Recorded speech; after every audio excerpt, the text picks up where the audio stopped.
శ్రీగురుభ్యో నమః. హరి ఓం. శ్రీమహాగణాధిపతయే నమః. శ్రీమహాసరస్వత్యై నమః. శ్రీగురుభ్యో నమః. హరి ఓం. భద్రం కర్ణేభిः శృణుయామ దేవాः. భద్రం పశ్యమాఖ్యపరిచిత్రాः.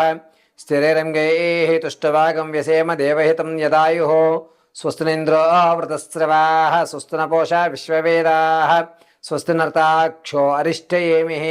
స్వస్తి నో బృహస్పతి దదాతు. శ్రీమహాగణాధిపతే నమో నమః. ద్వాదశ రాశులు అందరికీ కూడా 16వ తారీఖు నుంచి గురుడు, రవి, బుధుడు ఈ ముగ్గురు ఒకే స్థానంలో ఉండడం వల్ల జరిగేటువంటి అనర్థాలు ఏమిటి, వచ్చేటువంటి లాభాలు ఏమిటి, ఆరోగ్య సమస్యలు ఏమైనా ఎదుర్కొంటున్నారా, ఆకస్మికమైనటువంటి ధనం ప్రాప్తిస్తుందా, లేకపోతే ఏదన్నా భార్యాభర్తల మధ్య ఇబ్బందులు కలుగుతున్నాయా అనేటువంటిది జూలై 16వ తారీఖు వరకు కూడా ఈ గ్రహకూటములో గురుడు, రవి, బుధుడు కలయిక వల్ల జరిగేటువంటి మార్పులు ఏమిటి, దాని నుంచి తప్పించుకునేటువంటి పరిష్కారాలు ఏమిటి, ఏ విధంగా మన గ్రహ సంచాలను అనుసరించి మనం ఆర్థికంగా ఆరోగ్యంగా నిలబడాలి అనేటువంటి విషయాన్ని పంచాంగకర్తలు వివరించిన విధానంగా పార్వతీ పరమేశ్వరుల అనుగ్రహంతో నా మేధా సంపత్తిని జోడించుకుని యథాశక్తానుసారం చెప్పడం జరుగుతోంది.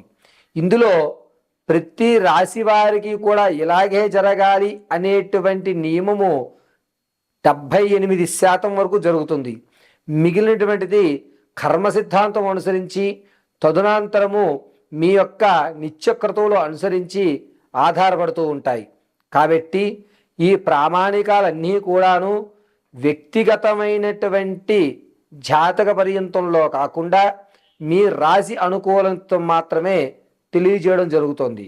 ఇందులో ఉన్నటువంటి ఫలితాలను ఆచరించుకుని ఆ యొక్క విధానాల్ని మీరు అవలంబించి పార్వతీ పరమేశ్వరుల కటాక్షం కలిగి ప్రతి రాశి వారు కూడా ఆర్థికంగా నిలబడ్డం, ఆరోగ్యపరంగా చక్కగా పరిస్థితులు చక్కదిద్దుకోవడం, అదేవిధంగా మీ కోరికలు తీర్చుకోవడానికి మహత్తవకాశం కలుగుతూ ఉంటుంది. కాబట్టి జూన్ 16వ తారీఖు నుంచి ప్రారంభం చేసుకుని జూలై 16 వరకు కూడా గురుడు, రవి, బుధ కలయికల వల్ల జరిగేటువంటి మార్పుల్ని మీ ముందు తెలియజేయడం జరుగుతోంది. కావున ఈ విషయాలన్నీ కూడా పరిగణలోకి తీసుకోండి. తదుపరి సింహరాశి వారు.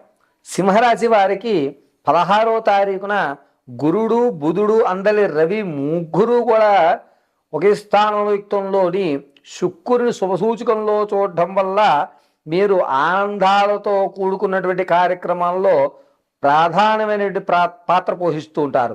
ఈ ప్రధాన పాత్ర ఎలా ఉంటుంది అంటే కనుక ప్రతిదీ మీ చేతుల మీదే జరగడం, ఇంతకుముందు మీ కుటుంబంలోంచి మిమ్మల్ని బయటికి పంపించేసిన వాళ్ళు మీకు ప్రాధాన్యత ఇవ్వడం అనేది జరుగుతుంది.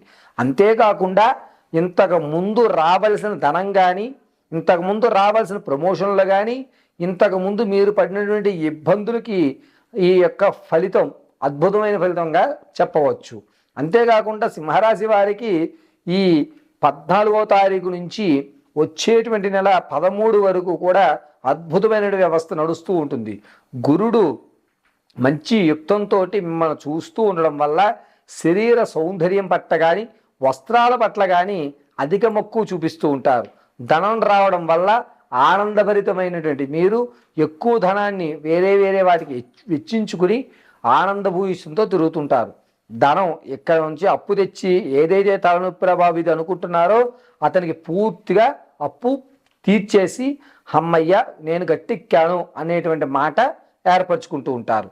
ఈ గురుడు, రవి, బుధుడు ముగ్గురు కూడా శనీశ్వరుణ్ణి నీచయుక్తంలో చూడటం వల్ల గొంతు దగ్గర నుంచి చెవుకి సంబంధించినటువంటి ఇబ్బంది అనేటువంటిది ఈ నెల 24వ తారీఖు నుంచి జూన్ 4వ తారీఖు వరకు కూడా ఇబ్బంది ఏర్పడుతూ ఉంటుంది.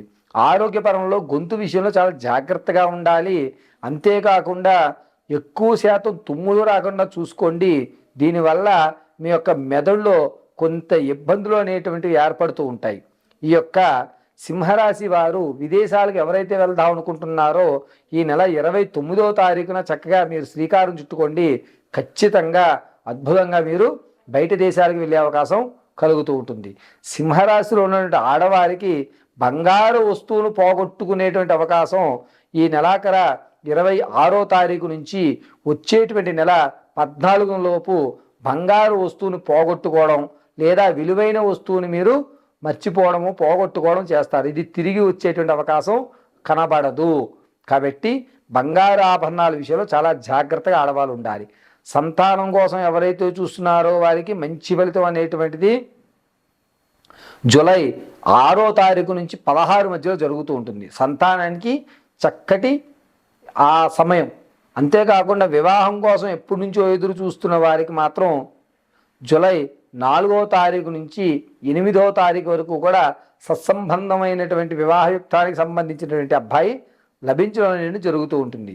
సింహరాశి వారికి ఈ నెలంతా కూడాను చక్కగా మంచిగా 16 నుంచి వచ్చే నెల 16 వరకు కూడా ఆనందభూషితంగా ఏర్పడుతూ ఉంటుంది.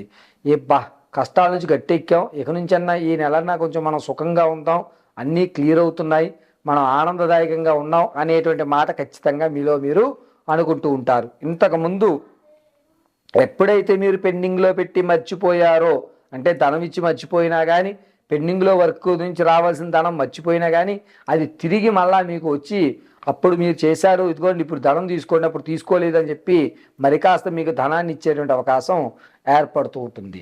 సింహరాశిలో విద్యార్థులకు మేధాశక్తి పెరుగుతుంది. అనుకున్న రంగంలో సీట్లు సంపాదించుకుంటుంటారు. ఆహా, నా యొక్క ప్రతిభ అనేటువంటిది నాకు తెలుస్తోంది, 10 మంది నన్ను గుర్తిస్తున్నారని ఈ విద్యార్థులు అనుకుంటారు. రాజకీయంలో ఉన్న వారికి మాట విలువ పెరుగుతుంది. మిమ్మల్ని నమ్మేటువంటి వారి సంఖ్య అధికమవుతుంది. అంతేకాకుండా రాజకీయ నాయకత్వ సాంఘిక సాహిత్యాల్లో ఎవరైతే ఉంటారో వీరందరికీ కూడా మంచి అవకాశం అనేటువంటిది జూన్ 24వ తారీఖు నుంచి ప్రారంభం చేసుకుని జూలై 10వ తారీఖు వరకు కూడా మీకు ఒక మంచి దారి అనేటువంటిది ఏర్పడుతూ ఉంటుంది. ఈ యొక్క సింహరాశి వారు ఈ ఫలితాన్ని అదేవిధంగా వచ్చే నెల కూడా కొనసాగించుకోవాలి అనుకుంటే కనుక వారు ఖచ్చితంగా ఇప్ప నూనెతోటి దీపారాధన అనేటువంటిది ఉదయ సాయంత్రం వేళ కూడా ఈశ్వరుడు ఎదుటి చేయడం చాలా మంచి విషయంగా చెప్పడం జరుగుతుంది. ఇప్పుడు చెప్పినటువంటి ఫలితాలన్నీ కూడా జూన్ 16వ తారీఖు నుంచి జూలై 16 వరకు మాత్రమే వర్తిస్తూ ఉంటాయి. జూలై నెలలో జరిగేటువంటి మాస ఫలితాలు అనేటువంటివి తదుపరి నేను మీకు వివరించడం జరుగుతుంది. ఈ నెలలో అంటే 16 నుంచి 16 వరకు చెప్పింది రవి, గురుడు, బుధుడు కలయుగయుక్తంతో నీచ ఉచ్చ మూల త్రికోణంలో గ్రహస్థితులను సంచరించడం వల్ల జరిగేటువంటి మార్పులు, జరిగేటువంటి పరిస్థితులు, మీరు అందిపుచ్చుకునేటువంటి అవకాశాలు, జరుగుతున్నటువంటి ఇబ్బందులకి పరిష్కారాలు మాత్రం మీకు తెలియజేయడం జరిగింది. ఇది వ్యక్తిగతమైనటువంటి వ్యవస్థలోకి తీసుకోరాదు. కొంతమందికి తమ జనన సమయము, తిథి, వార, నక్షత్రయుక్తాలు తెలుస్తాయి. అంటే date of birth, time, place of బర్త్లు తెలిసిన వారు వారి యొక్క వ్యక్తిగతమైనటువంటి జాతకాన్ని అనుసరించే జరుగుతాయి. తెలియనటువంటి వారు లేదా పేరు పెట్టినప్పుడు వచ్చేటువంటి నక్షత్రపరంగా వారికి ప్రతి నెల నెల కూడా అంటే మాస రాశి ఫలాలు అనేటువంటివి విడిగా ఇవ్వడం జరుగుతుంది. ఆ మాస రాశి ఫలాల్ని పైగా మాసంలో గ్రహాలు సంచరించడం అనేటువంటి మార్పులు చెందేటువంటి విషయాన్ని పరిగణనలోకి తీసుకుని దీన్ని మీ యొక్క జాతకానికి అవలంబించుకోవలసిందిగా తెలియజేయడం జరుగుతుంది. మంగళం మహత్తు.